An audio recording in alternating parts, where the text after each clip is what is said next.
खरं तर मुलांच्या एक्झाम चालू आहेत आणि लक्ष कुठे केंद्रित करावं, पुढे आयुष्यात काय बनणार, आपलं आयुष्य चांगलं होणार की नाही, असे अनेक प्रश्न मुलांना पडलेले असतात आणि माइंडचा फोकस हलतो. पण आपला माइंड किंवा मेंदू हा कुठे फोकस करतोय त्याच्यावरती सगळं डिपेंड असतं. कधी तुम्हाला जर एखादी कार घ्यायची असेल आणि तुमच्या डोक्यात एखाद्या कारची कल्पना आली, की अमुक-अमुक कार मला घ्यायची आहे, तर तीच कार तुम्हाला रस्त्यांवरती अनेकदा पाहायला मिळेल. कारण तुमचा मेंदू फक्त तिच्यावरती फोकस्ड असतो. जर तुम्ही एखाद्या माणसावरती रागावलेले असाल, तर त्या माणसाच्या फक्त चुकाच तुम्हाला रोज दिसायला सुरुवात होतील, जोपर्यंत तुमचा राग शांत होत नाही तोपर्यंत. आणि समजा तुम्हाला जर काही गोष्टींमध्ये आयुष्यात काहीतरी मोठं करायचं असेल आणि तुम्ही आता ठरवलं आणि तुम्ही पहिलं पाऊल टाकलंय, की बाबा मला आता हे करायचंय, तर तुम्हाला आयुष्यात अनेक संधी निर्माण होतील किंवा दिसायला लागतील, की अरे माझ्या जवळ हे होतं आणि इथून मी पुढे जाऊ शकत होतो. अरे भाई तू मला पहिला का नाही भेटला? असं पण होतं. कधी-कधी असं असतं, की आपला मित्रच त्या क्षेत्रामध्ये कुठेतरी असा असतो, की त्याची लिंक असते. अरे भावा तू मला पहिल्यांदा का नाही सांगितलं? मी तुला तिथं पोहोचवू शकतो. अशा सगळ्या संधी ज्या आहेत त्या आपोआप तयार होतात.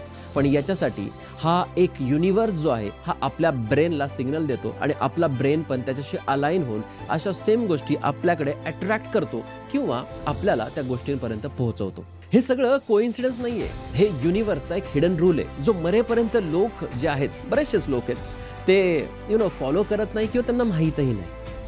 आपला मेंदू हा खूप जास्त मिस्टरियस आहे. युनिव्हर्सशी तो अलाइन आहे आणि अशा अनेक मिस्टिरियस गोष्टी आपल्या मेंदूमध्ये घडतात, ज्या आपल्याला कळत नाही. फॉर एक्झाम्पल, जर आपण कधी कुणाचा विचार केला, तर अचानक त्याच व्यक्तीचा फोन जर तुम्हाला आला, तर हा कोइन्सिडन्स नाहीये. जर तुम्हाला तुमच्या मनात कोणाचा तरी विचार आला आणि तीच व्यक्ती जर तुम्हाला दिसली किंवा तुमच्या घरात आली, तर समजून घ्या हा सुद्धा कोइन्सिडन्स नाहीये. सो मेंदू हा मिस्टिरियस गोष्टींनी जाणलाय आणि त्याचा फक्त 5 ते 10% लोक 5 ते 10% जो भाग आहे, तो आत्तापर्यंत लोकांना किंवा डॉक्टरांना किंवा सायंटिस्टला तिकडे माहिती झालेला आहे. बाकी 90% या मेंदूमध्ये मिस्टिरियस गोष्टी घडतात. मेंदूचं एक खास पॉवर अशी आहे, की त्याला खऱ्या खोट्यामधला फरक कळत नाही आणि आपण ज्यावरती फोकस करतो, त्या अनेक गोष्टी तो आपल्याला दाखवायला सुरुवात करतो. आता तुम्हाला एक प्रयोग करूनच बघायचा असेल, तर मी तुम्हाला सांगतो, की जर तुम्ही मेंदूला सांगाल, की मला ना लाल कलर पाहायचा आहे आणि कंटिन्यूअस तुम्ही जर ते माइंडमध्ये टाकलं, की मला आज फक्त लाल कलर बघायचा, रेड कलरचं मला सगळ्या गोष्टी बघायच्यात, तर तुम्हाला त्या दिवसामध्ये इतक्या ठिकाणी रेड कलर दिसेल. Instagramमध्ये तुम्ही रेड कलर शोधाल, रस्त्यावरती जे आपले दुकानांचे बोर्ड्स असतात त्याच्यामध्ये तुम्हाला रेड कलर दिसेल, गाड्या रेड कलरच्या तुम्हाला लगेचच दिसतील, रोजच दिसतात. असं नाही आहे की हे आता तिथे आलेलं आहे, अशा काही गोष्टी नाही आहे. पण आपला मेंदू त्यावरती फोकस करायला लागलेला आहे. ही खूप बेसिक स्टेप आहे. हा जो फर्स्ट व्हिडिओ आहे, या फर्स्ट व्हिडिओमधून मला बऱ्याचशाच लोकांसाठी ब्रेनला स्ट्रॉंग करण्यासाठी काही गोष्टी करायच्यात. आता आपली एक खूप मोठी सिरीज येणार आहे आणि या सिरीजमध्ये आपला ब्रेन कसा स्ट्रॉंग करायचा, लॉ ऑफ अट्रॅक्शन कसं अचीव्ह करायचं, लिखाण करून म्हणजे आपण लिहून लॉ ऑफ अट्रॅक्शनमध्ये अचीव्हमेंट करू शकतो का? रिसेंटली शिव ठाकरे जो आहे, तो द 50 शो जिंकलाय. आपण बरेचसेच रियालिटी शोजचे रिव्ह्यूज केलेत. तर द 50 शो जिंकलाय.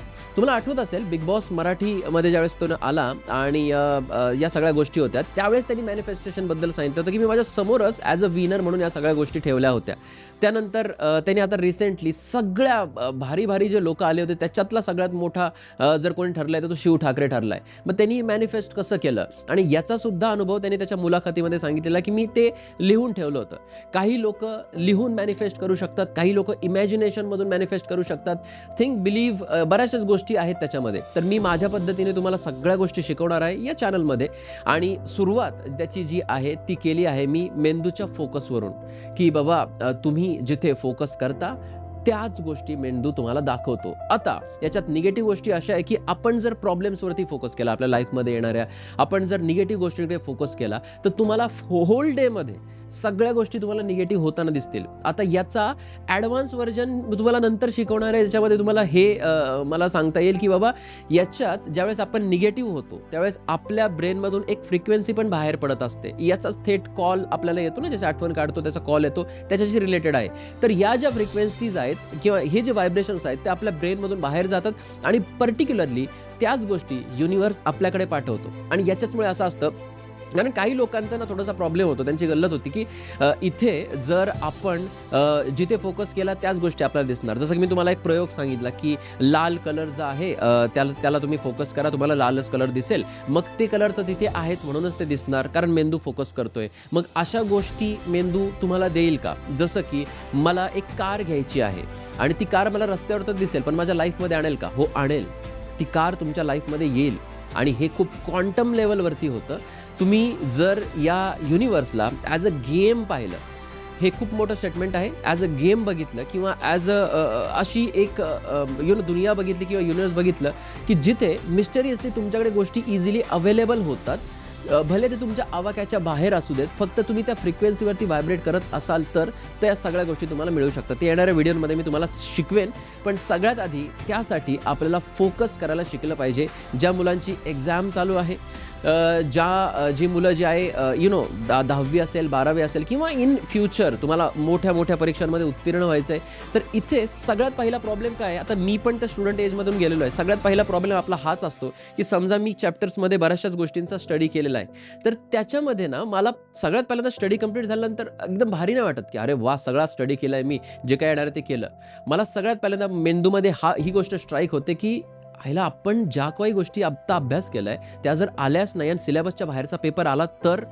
आणि त्यावेळेस काय होतो प्रॉब्लेम, पेपर सिलेबसमधला जरी आला तरी आपण ज्या पण गोष्टी केल्यात ना त्या सोडून आपण काहीतरी वेगळा विचार करायला जातो, की काहीतरी बाहेरचा वेगळा विचार करायला जातो आणि तुम्ही जो अभ्यास केलेला असता तो सुद्धा तुम्ही विसरता आणि ॲक्च्युअल पेपरच्या वेळेस, इम्प्लिमेंटेशनच्या वेळेस तुम्हाला ते आठवतच नाही. आणि मग एवढा अभ्यास करून सुद्धा एका ब्रेनच्या चुकीच्या विचारामुळे सगळ्यावरती पाणी फिरतं. तर सगळ्यात पहिल्यांदा तुम्ही स्टुडंट्सला हेच सांगेन, की ज्यावेळेस तुम्ही एक्झामला जात असाल तर एक्झामला जाण्याच्या आधी फक्त हाच विचार करावा, की तुम्ही जे काही अभ्यास केलाय तेच तिकडे पेपरला येणार आहे. तर तुमचा फोकस तिकडे क्लिअर असावा, असा सगळा विषय आहे.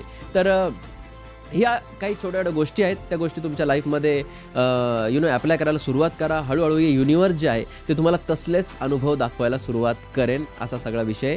तुमचा मेंदू जो आहे तो तुमचा फोकस अनेक गोष्टींमध्ये शोधत असतो आणि तुम्हाला जर त्याला पर्टिक्युलरली एका ठिकाणी केंद्रित केलं तर तुम्हाला त्या गोष्टी तिथे दिसेल. काहीतरी मोठे करणं, तुम्ही जर ठरवलं की मी काहीतरी मोठे करणार आहे, मी संधी शोधणार आहे, मी हार मानणार नाही आहे, तर त्या दिवशी अचानक तुमच्या आयुष्यात काहीतरी बदलायला सुरुवात होते, काहीतरी चेंजेस व्हायला सुरुवात होते. तर असा हा सगळा विषय आहे. तर बरेचसे लोक जे आहेत ते या गोष्टीला लक म्हणतात, की माझं लक आहे, असं आहे तसं आहे. पण दिस इज नॉट लक. हे जे आहे हे लक नसतं, हे तुमचं फोकस असतं, हे तुमचं ब्रेन असतं, हे तुमचं ब्रेन आणि युनिव्हर्समधलं अलाइनमेंट असतं. आणि हे जर अलाइनमेंट तुम्ही एकदम परफेक्ट ठेवलं तर तुम्हाला या सगळ्या गोष्टी पाहायला मिळतील. त्याच्यामुळे आयुष्यामधून भीती, राग, द्वेष ह्या सगळ्या गोष्टी काढून टाका आणि एक ग्रॅटिट्यूडवाली एनर्जी तुमच्या लाईफमध्ये आणा आणि खूप मोठं बना. सुरुवात बस फोकसवरून करा. जर तुम्हाला एका ठिकाणी फोकस करता येत नसेल तर सगळ्यात इम्पॉर्टंट गोष्ट आहे फोकस करण्यासाठीची, ती म्हणजे मेडिटेशन. तर सकाळी उठल्यानंतर असं स्पेशल वेळ काढून नाही, पण रात्री झोपायच्या आधी केलं तरी चालेल, सकाळी उठल्यानंतर केलं तरी चालेल. कारण त्यावेळेस आपला सबकॉन्शियस माइंड ॲक्टिव्ह असतो. आणि सकाळी उठल्यानंतर 15 मिनिटाच्या आत करायचे आणि रात्री झोपायच्या आधी 15 मिनिटाच्या आत करायचे. लक्षात घ्या, त्यावेळेस तुमचा सबकॉन्शियस खूप स्ट्रॉंगली ॲक्टिव्ह असतो. हे मी का?